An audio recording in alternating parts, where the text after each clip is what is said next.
Sud Radio, le grand matin week-end, 7h-10h, Maxime Liédo.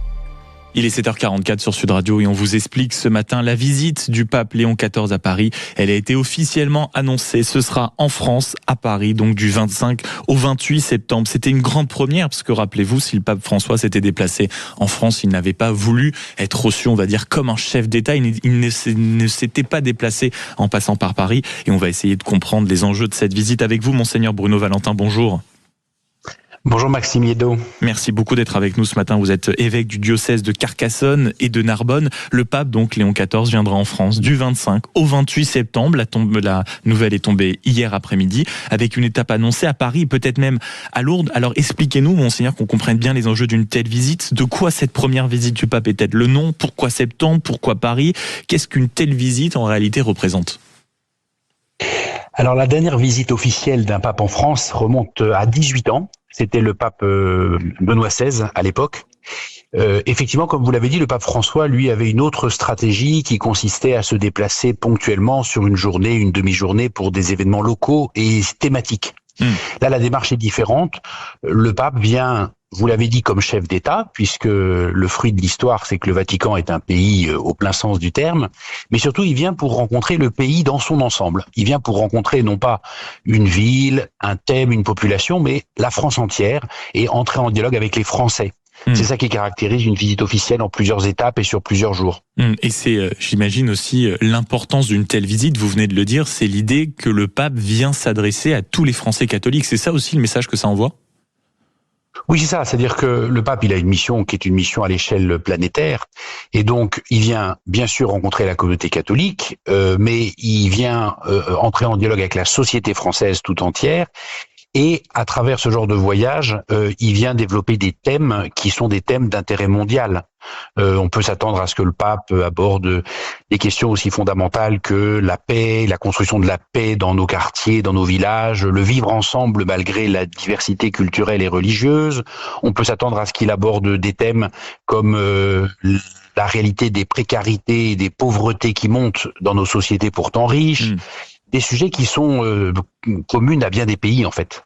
Et est-ce que cela veut dire, quand même, qu'il y a eu un changement dans le regard du pape, dans le regard du Vatican sur la place de la France, peut-être en étant, grâce ou à cause de la volonté du président de la République, beaucoup plus, on va dire, interventionniste sur les dossiers internationaux, beaucoup plus présente sur les préoccupations internationales. Est-ce que ça a peut-être fait, on va dire, un tout petit peu changer l'image de la France pour le nouveau pape, Léon XIV, qui lui aussi a quand même un regard très attentif sur toutes ces questions-là? Alors l'histoire entre la France et la papauté, elle est très ancienne, d'où la fameuse expression d'autrefois où l'on parlait de la France comme de la fille aînée de l'Église. Une histoire très ancienne, très tumultueuse. Faut se rappeler quand même que Napoléon s'en était pris au pape beaucoup plus fortement que Donald Trump récemment. Oui, ça c'est vrai. Donc c'est une très longue histoire et avec des étapes effectivement différentes. Et c'est vrai que ce nouveau pape, ce nouveau voyage ouvre certainement une page nouvelle dans les relations entre la France et l'Église, la France et le pape. Aussi parce que ce qu'il faut bien mesurer, c'est que l'Église de France est en train de changer très rapidement. C'était ma prochaine question justement. Et d'abord, est-ce que on sait comment le Vatican actuellement, avec ce nouveau pape, quel regard il porte sur la France? Est-ce que il peut être sensible à ce qu'on a déjà évoqué ici même sur cette antenne dans ces rendez-vous sur ce qui ressemble en tout cas à une nouvelle population qui semble avoir envie de religion, avec je crois plus de 13 000 adultes et plus de 8 000 adolescents qui ont été baptisés à Pâques en France. Est-ce que ça, c'est des éléments qui sont sensibles en tout cas aux yeux du pape? 8 000 ados et peut-être plus spectaculaire encore, 13 000 adultes en plus. C'est ça. Donc ça fait 21 000 en tout, plus 30% par rapport à l'année d'avant, qui avait déjà été au-dessus de 25% par rapport à l'année précédente.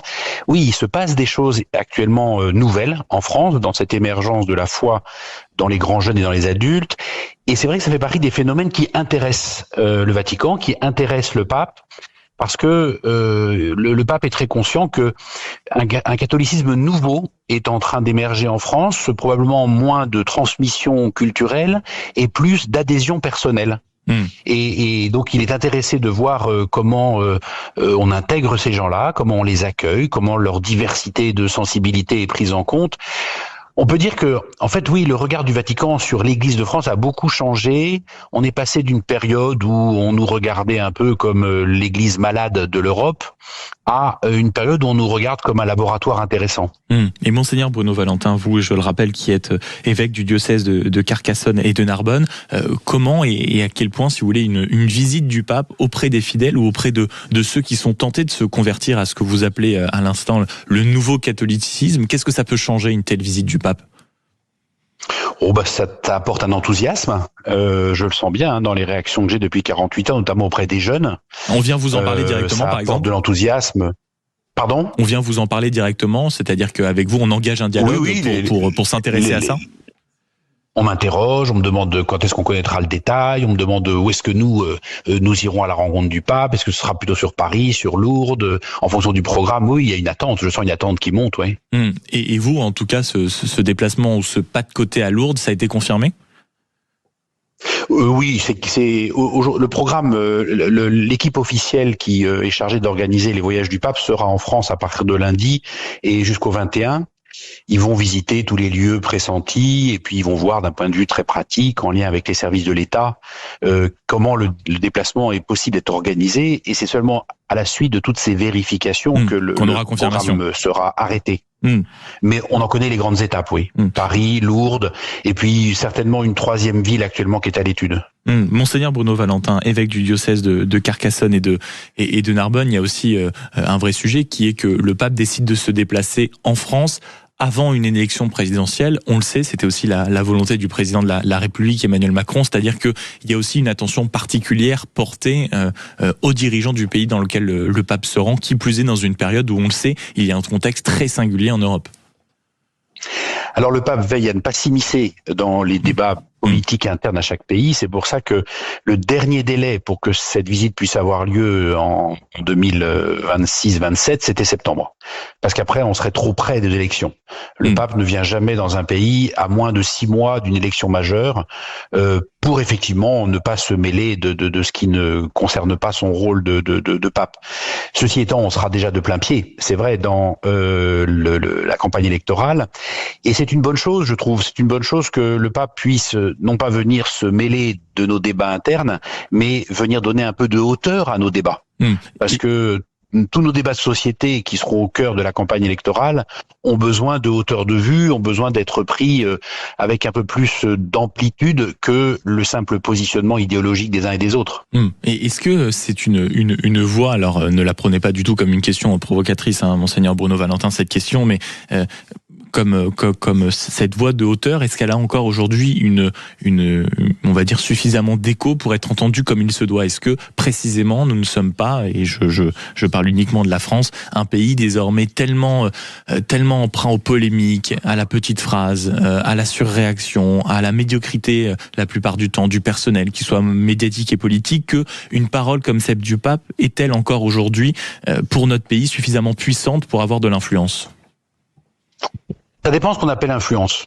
Si on appelle influence une forme d'hégémonie où le pape prétendrait avoir le dernier mot sur les débats de société, la réponse est non.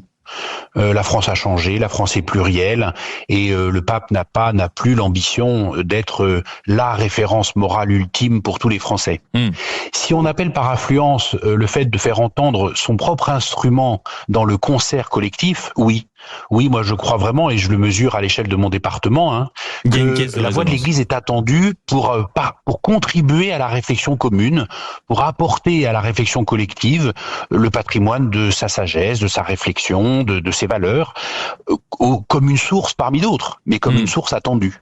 Et donc avec une caisse de résonance évidente, et vous le voyez même directement parmi vos fidèles, que ce soit à Carcassonne ou à Narbonne. Oui, moi je le vois par l'expérience de mon terrain audois, y compris dans mes rencontres avec les élus, avec les responsables syndicaux ou économiques qui sont pas spécialement chrétiens, mais qui me disent au fond sur des sujets aussi terre à terre que le manque d'eau, reconstruire les Corbières après l'incendie de cet été. Si l'Église a des choses à nous dire, dites-le nous. Si ça peut aider à la réflexion commune, dites-le nous. Voilà. Donc, et vous voyez, pour revenir au contexte que vous évoquiez du bruit et des réseaux sociaux, je pense que dans la grande polémique qui a été très médiatisée récemment entre Donald Trump et le pape Léon XIV, on a vu aussi que le mode de communication très retenu, très sobre, mais très ferme, qui est celui du pape Léon XIV, porte tout autant que les tonitruances de Donald Trump. Et donc avec une hauteur, bien sûr, et une singularité qui fait qu'on arrive encore à être écouté dans ce que Éluard appelait le fracas du monde. Merci beaucoup, Monseigneur Bruno Valentin, évêque du diocèse de Carcassonne et de Narbonne, donc d'avoir été avec nous pour comprendre les enjeux de cette visite du pape. Ça aura lieu, donc je le répète, le 25 et le 28 septembre, avec une étape bien sûr à Paris. Donc ça aura des aires de visite d'État. Ce sera considéré comme une visite d'État. Il y aura un passage par l'UNESCO et donc même à Lourdes. Et ça nous a été confirmé par Monseigneur Bruno Valentin. Merci beaucoup d'avoir passé une tête dans le studio de Sud Radio en ce dimanche matin, quelques heures avant la messe. Et ça, c'est une réflexion qui se prête en tout cas au contexte. Il est 7h55 et dans un instant, le téléphone sonne, amis auditeurs. C'est vous qu'on attend, 0826 300 300. Vous voulez réagir à l'actualité, réagir à ce que vous avez entendu à l'antenne. On s'interroge ce matin sur le narcotrafic. Laurent Nunez, ministre de l'Intérieur, commence à exprimer son ras-le-bol dans la tribune dimanche. Il le dit, je commence à en avoir marre des gens qui parlent en permanence du chaos autour de ces questions-là. Ah bon, on exagère, 0826 300 300. Et puis vous avez peut-être vu ces images des manifestations assez monstrueuses, plusieurs dizaines de milliers de manifestants au Royaume-Uni, des manifestations en tout cas avec la volonté d'exprimer une opinion anti-immigration. Est-ce qu'une telle mobilisation est à craindre en France? 0826 300 300.